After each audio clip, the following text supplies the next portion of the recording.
vous souhaite la bienvenue à la mission locale, de Bruxelles-Ville. Je m'appelle Fabrice Schuller et je suis le responsable de l'accueil de tous les nouveaux qui arrivent à la mission locale. Donc j'ai travaillé comme dans une société de nettoyage tout au début et puis après j'ai dû arrêter l'école pour des raisons familiales et par la suite j'ai directement décroché un travail dans l'Horeca. J'ai perdu mon emploi et donc ça fait 1 an que je suis à la recherche d'un emploi. Mon dernier emploi, c'était il y a déjà 6 ans, emploi fixe. Malheureusement, il y a eu une restructuration et donc on m'a demandé gentiment de partir. Une toute première chose que j'aimerais vous dire, c'est bien préciser que vous êtes ici à la mission locale. Vous êtes ici à la mission locale. Vous connaissez Actiris, vous connaissez l'ONEM, mais ça n'est pas la même chose. Donc, je vais faire disparaître Actiris et disparaître l'ONEM. Voilà, pour que vous fassiez bien la différence avec la mission locale. Quand on arrive chez Actiris, on se base sur les diplômes qu'on a et sur les expériences acquises. Et malheureusement, on ne nous donne pas la possibilité de faire autre chose. Et c'est quand je suis venue à la séance d'information que j'ai pu voir que non, effectivement, on peut justement voir si on est fait pour d'autres métiers. Je suis d'accord avec l'ANEM, il faut mettre les gens au travail et il ne faut pas obtenir des glandeurs dans cette société, mais parfois des gens sont bloqués comme moi. J'ai 45 ans, je veux me retourner, je ne peux pas.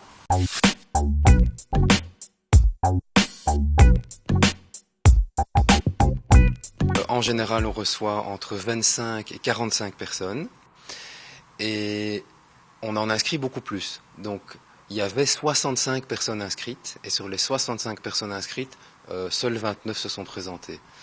Et donc ça, malheureusement, c'est aussi dû aux caractéristiques du public qu'on connaît, mais aussi au délai d'attente, puisqu'il y a énormément de gens qui s'adressent à nous. Et ici, les personnes ont dû attendre entre 1 mois et 2 semaines avant d'être reçues en séance d'information.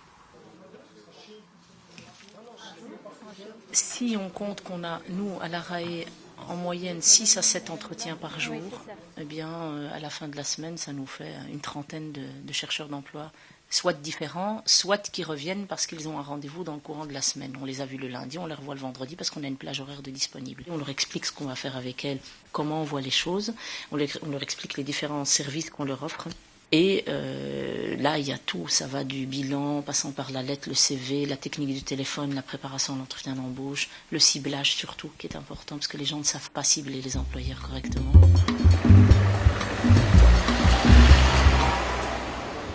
La mission locale d'Ixelles, c'est un voisin, il est aussi de la Guinée. C'est lui qui m'a parlé d'ici parce que c'était vraiment difficile quand j'ai fini là-bas les cours. Je me disais, mais qu'est-ce que je vais faire après? Qui va m'aider? Comment? Il me dit, mais non, il ne faut pas se taper la tête. Va à la mission locale. J'ai vu un conseiller, on a parlé, il m'a expliqué telle chose, qu'est-ce que je devrais faire. Et en fin de compte, on a travaillé les CV, les lettres de motivation. Je commençais à postuler parce que je ne voulais plus travailler là où j'étais avant. C'était vraiment difficile. L'idéal, c'est d'arriver à autonomiser les gens. Mais c'est compliqué. C'est compliqué quand vous ne savez pas utiliser un ordinateur, d'envoyer un CV sur une boîte mail. Voilà.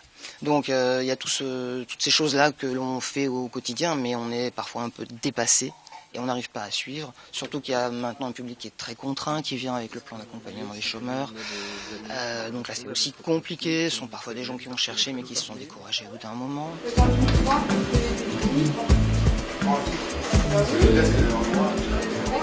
Les personnes qui viennent nous voir accumulent des difficultés et des contraintes. Et donc, ce qu'on doit gérer avec les stagiaires qu'on a ici, c'est à la fois répondre à toutes leurs contraintes par rapport à l'ONEM, par rapport à Actiris, par rapport à leur recherche d'emploi.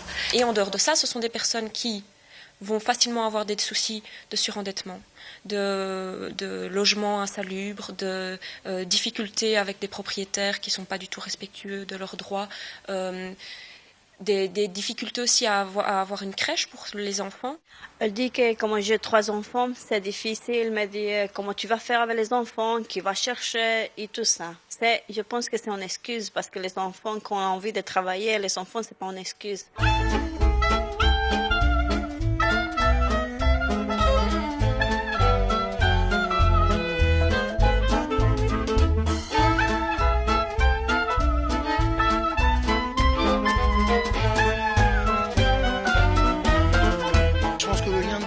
se fait relativement vite, en tout cas avec le public que moi je reçois ici à la mission locale. C'est généralement une ambiance qui est assez chaleureuse en table emploi.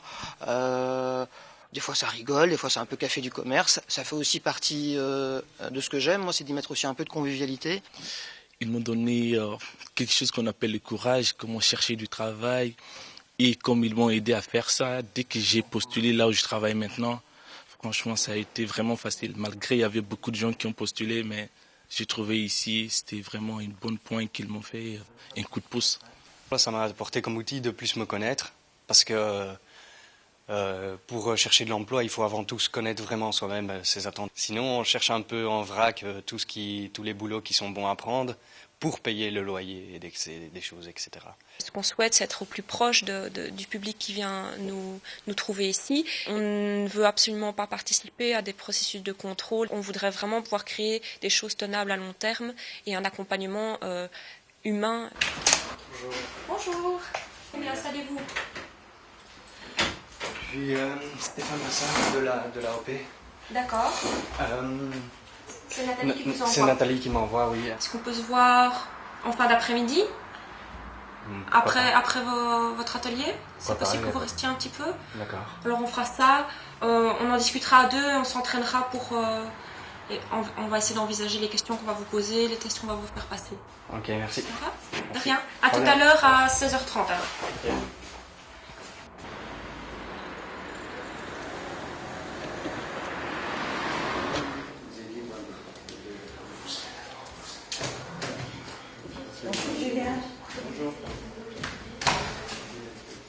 La CPS m'a parlé de la mission locale, donc je suis venue, j'ai été bien accueillie, j'ai été bien suivie. Heureusement qu'il y a des gens qui prennent à cœur leur travail, donc ils nous ont bien aidés. Il y a une infrastructure, d'abord. Deuxièmement, ça permet de sortir de chez soi, d'avoir quand même un réseau, une certaine organisation, parce que le jour où on retrouve du boulot, on passe d'un statut, on est hors organisation, à une situation où on doit s'intégrer à une organisation.